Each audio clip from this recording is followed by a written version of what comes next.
I was going over some data last week on photo enforcement, and I came across a new FARS talking point on photo enforcement for safety. And it indicated that the number of fatalities in the last umpteen years have gone up about 10,000 people a year. And that was followed on by a project in Denver, where in the Vision Zero project, the number of pedestrians had doubled that had died the previous year. NHTSA, ever since I've been involved with it in the 70s, has been, to me, damn near a crime unit. I've been looking at the data, going over photo citations and FARS data, number of people killed in fatal accidents and policies, etc. And everybody's out there saying that NHTSA is Mr. Wonderful, Mr. Safety.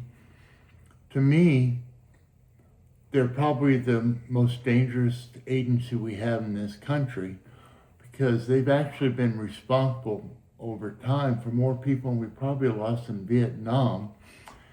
And it's much greater than that. The fatalities over the last few years have gone up to 10,000 a year, greater than the norm. And the real problem is everything they've touched. In fact, I saw an article the other day where they were talking about this fellow from the 30s who said, "Why do you rob banks?" And he says, "That's where the money is." NHTSA's turned into a predatory organization that is responsible for more deaths and mayhem than is even possibly imagined. I used to travel a lot. My first run-in with NHTSA was in headlights and driving and night driving and things like that. And they are literally the people that have caused all this nighttime glare that has made it so difficult for people to drive. Then on fatigue, deficit, unsafe practices, the nexus all goes back to them. Even when we had the 55-mile-an-hour speed limit, they were lying about every bit of the data on what they were doing. But what they were doing is expanding their police network and their enforcement side to where by the end of the 55-mile-an-hour speed limit, we had over 1 million people working in the food chain of the enforcement side, including the insurance companies that were advancing unsafe practices to increase their revenue.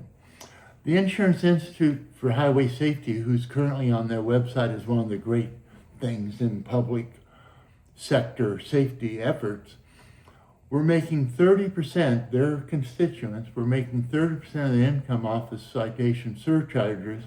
Some of their group had literally gone to buying radar for local police agencies in high density areas to increase their premium surcharge rates, where they could get a payback on a radar unit in a very short period of time. My problem was I was working not only on the safety side of headlights and driving safety at night and fatigue and sleep deficit. My job had me covering the Western United States and Canada. And in addition to that, I was working with the people at the Turner Fairbank research group in federal highways, and I had access to the data on hundreds of sites across the country on what was actually happening on the roadways. And as a side thing, every time there was a major accident, I would go pull it up and see what actually occurred. I'd do an analysis of who was involved, what time of day it happened, what the reports were saying.